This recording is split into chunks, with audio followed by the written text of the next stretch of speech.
Good afternoon, everyone. Today we have a special guest. We will be featuring the president of Penang Tourist Guiding Association, and he's also the treasurer of Penang Heritage Trust. So he's going to share with us his expertise and experience on heritage tourism, and also he conducts quite a lot of special tours that include cemetery tour. So he do it quite frequently, and in fact he just ran one a couple of days before. So I will let him tell you more about it, and let's welcome Mr. Clement.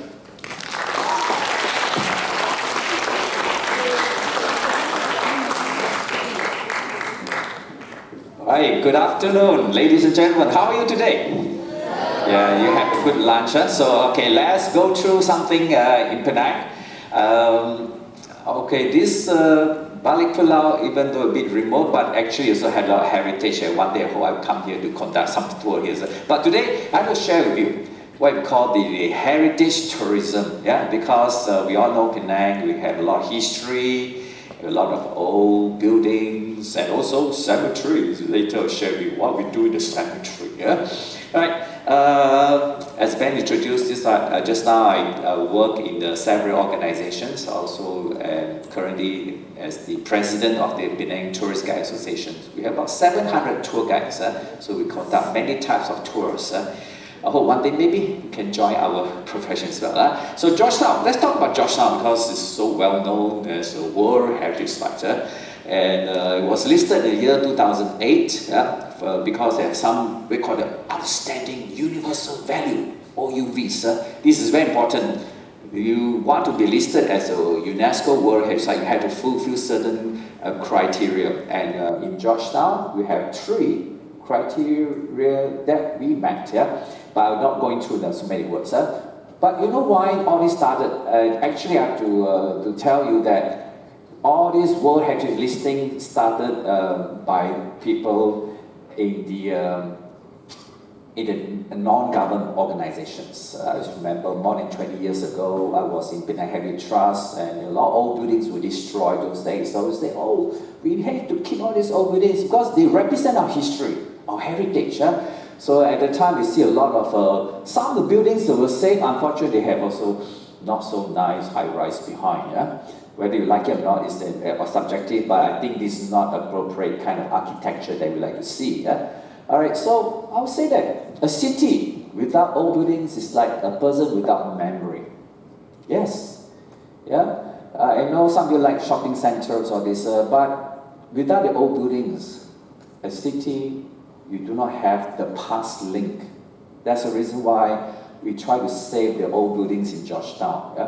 So this is that we get a World Heritage Site listed in the year 2008, which is separated into the core zone and the buffer zone. We have close to 5,000 buildings in the World Heritage Site, and then 92 streets. Yes, all within the boundary, and this is the biggest UNESCO World Heritage Site in Southeast Asia. We should be proud of that. And then you see the buildings of more than 5,000. Out of this is about, we have about close to 4,000 old buildings that have been protected. And also we see what happened, why they were listed, because we are very outstanding. We have a lot of old buildings that are still functioning today. Penang grew because we are a trading port right from the beginning. Where people from all over the world came, not just Asia, we have Europeans. They came here, started here beside the British. I recorded the Germans, the French, Armenians, and they all came. And that's also we have a very old Jewish cemetery. That sometimes I conduct tours there because people were always surprised. But now you have Jewish cemetery? Why? Well, they came 200 years ago, especially during the 19th century, and also Japanese that came before the war. And then we also have many festivals. Yes, you know what? I was involved in a survey. We counted more than 400 festivals in 1 year in Penang. So on average, one day may have at least one. But most of the festivals were held during the full moon day. Yeah? So you can see that Penang is the island of festivals. And then we have Little India, a lot of activities. You also see the prayers by the Muslims on Fridays. And the Muslims, the community is actually formed mostly by the Indian Muslims in the Georgetown area. And also have Chinese opera during the Ghost festivals. Yeah? You see these Chinese opera stages set up in Georgetown. Yeah? You know who they entertain? Not you. It's for the ghosts. Yeah? That's why they keep playing for nights. Nobody watches. This is never mind. The ghosts are watching. Yeah? All right. And then we have coffee shops also, very unique. Yeah? They enjoy food, drinks, at a very reasonable price. Of course, no aircon. Yeah? And then also buildings are very unique. Yeah, they have Western style, the Asian style as well. That's the reason why a lot of tourists come to Penang, because they like our buildings, the old buildings. And look at the decorations of all these old buildings. You can see, oh wow, a lot of things from the towns, we call it Mallorca towns. Mallorca was actually a place in Spain. So in the old days, very beautiful towns started from there. But later we also have the British and the Japanese, made this kind of towns. So in old Georgetown, you can find a lot of beautiful towns. Over 100 years, they still shine today. And look at the windows, the carvings, all these things. So you go to the old town, you can find all these buildings with beautiful decorations. And then in the Bali Pulau, the old town, yes, you also can find some of the old buildings with this kind of decorations. So I hope you, please save these buildings. Don't always think about having shopping centers. Right? And then they also have the townhouses, where this is more for residential. Shop houses are more for commercial usage. Why is it called shop house? Because the ground floor is for shops. And where do the people stay? Second floor. That's why it's become a house, shop house. Right? And then we also have some grand buildings. I think some of you been to this Blue Mansion. They have some activities there. But of course, we also have this the museums, Penang Peranakan Museum, a showcase of the very unique community, the Peranakan Chinese. And then in the old days, this is what Georgetown used to be. A lot of people. 1970s, there are a lot of children in town. I grew up in Georgetown. I always good fond memory of my neighborhood. Kids running around. Those days, of course, we don't have a handphone, things like that, no games. So we want to play, we just go out, play at the roadside. But it's more fun and more healthy. And then we also have a lot of old temples that have been restored. This is the Teochew Temple that won the UNESCO award. We have 4 buildings in Georgetown that won the UNESCO award. The whole Malaysia only 6, and Penang we have 4. Alright, and then this is just statistics, all kinds of shop houses with different architecture. And then these are the types of 6 types of architecture we recognize in Georgetown. And usually when I conduct tours, I like to introduce people this kind of architecture. It started with the early Penang style, not so beautiful because when the immigrants came, they were not so rich, so they built simple houses. But many of these are over 200 years. Wow! And after that, in the 1840s onwards, we started to see buildings with more like Chinese architecture. We call it Southern Chinese style. And moving onward, coming to the 1890s, a lot of the traders became richer. And they started to incorporate like European design. So for example, the third one you see, the ground floor look more Chinese. You have Chinese wooden doors and windows, but the second floor, you look at it, is more European. You have the pillars, you have the shutter windows. And then moving on, more and more rich traders, they like more elaborate design. We have the what we call eclectic style. But of course, in the 1920s onwards, you also have the Art Deco. Art Deco is something that started in like New York, and we see more symmetrical design appear in there. And to be honest, Georgetown has the largest collection of Art Deco buildings in Southeast Asia. Yeah, and of course, many of these buildings are outside the World Heritage, so we are starting a campaign to save all these Art Deco buildings. Yeah? Maybe have read newspaper, they're going to, demolish the Rex Theatre. Yeah, this one said, no, it's so beautiful, we should keep it. Yeah. And of course, after the Second World War, there were a lot of buildings that were destroyed, and then had to build new ones. So these are all the what called the modernism. Yeah, right. And then look at this shop house. Yes, if you come to half, you can see what kind of a structure it has. It's very good for human living. Yeah. In fact, when you walk into the shop house, first thing you feel, oh, so much cooler. Yes. Average the temperature drops without even air conditioning installed, because a lot of air ventilation. Yeah, in those days, people built houses thinking about the air ventilation, very important. Yeah, and even we walk to the center of the house, you have what called the air well to let in the sunlight and also let the air escape through. That's the reason why in the old days, even though during hot days, the people stay inside the house, and they don't need air condition those days. And I think it's very good for human dwellings. Unfortunately nowadays, I know many of you stay in apartments. First thing you enter the apartment, first thing you have on the aircon. Okay? So think about why we should keep all these old buildings. It was built with wisdom. Yeah? And also the human living in mind. Yeah. All right. So okay, I'll just introduce. This is where I came from. Yeah, Penang Heritage Trust. Started out in 1986. We are the second this conservation organization set up in Malaysia, and we were the one who fight for World Heritage listing. Yes, we did it. And also now we have a government organization called the Georgetown World Heritage Incorporated to supervise any development in the Georgetown, because you are not allowed to pull down old buildings now. Not allowed. UNESCO will not allow that to happen too. Otherwise, you damage the integrity of the World Heritage Site. And there are also a few organizations. Oh, this is my place. Yes, it's at Church Street. Yeah. Before we acquired the building in 1990s, it was like that. Very ugly. Yes, and this house is about 160 years already.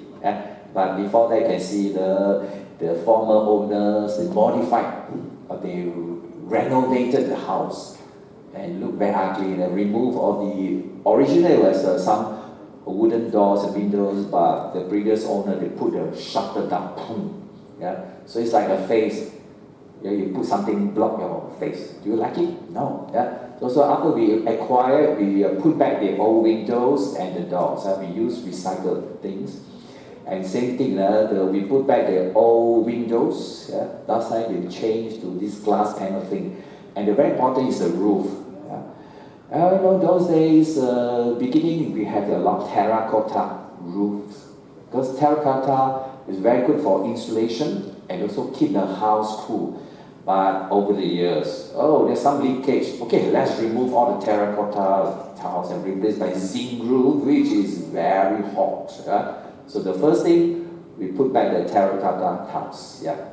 So this is why a good house should have the traditional features. Yeah.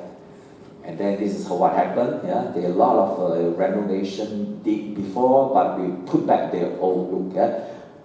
Especially the air well. The air wells were sealed because the previous owner wanted storage. Now we said no. Let the sunlight comes back again. So this is what we did, and now it's a very nice courtyard inside. You're welcome to visit this place when you're in town. And then previously it was a storeroom. We're making it into the office. Yeah. So it's a bright, and very cozy place. And also we did a few projects like this old temple. And at Love Lane, so we help them to restore, raising fund, give them some advice. So this is also another building. And now it's at corner Armenian Street. At one time was an Islamic museum, but previously was a recycling center. Right?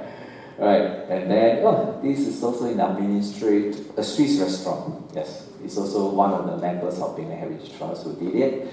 And then, yes, a few other things, very nice. Look, before and after, look at that. Yeah, do you think you like old buildings? Yeah, this is what we have now, yeah. And then the airwell, make it into inner garden, This is also what I like to bring tourists into all these old houses. It's always full of surprises. Every old building tells a story of the past, And then also, this is in China Street, down turn into the hotel, It's called East Indies, mentioned. It was like that. Yes, nearly collapsed, They said, yes, we still can save it. So we have one member came in, and then she was the one who put up the money to restore the whole building, And then Yan King Hotel, this is Julia Street, Sometimes say, only old buildings, you cannot have new buildings. Not really true. If you have space, UNESCO will allow us to build some new building, especially this. But there's a limit to the height, maximum 18 meters. We cannot go too high. So this is the Penang Hotel. The owner bought the shop lots in front, but he needed to have a building to increase the number of rooms. It's the hotel. So this is what they have, another new building at back. But you see the architecture blended together. It's very important. Don't build ugly modern buildings. Okay. Right. Then this is also another example. The building in front is actually heritage building, so you have to keep it. But you have the big space at the back. So yes, we still allow development, but you can have a new building, but maximum 80 meters.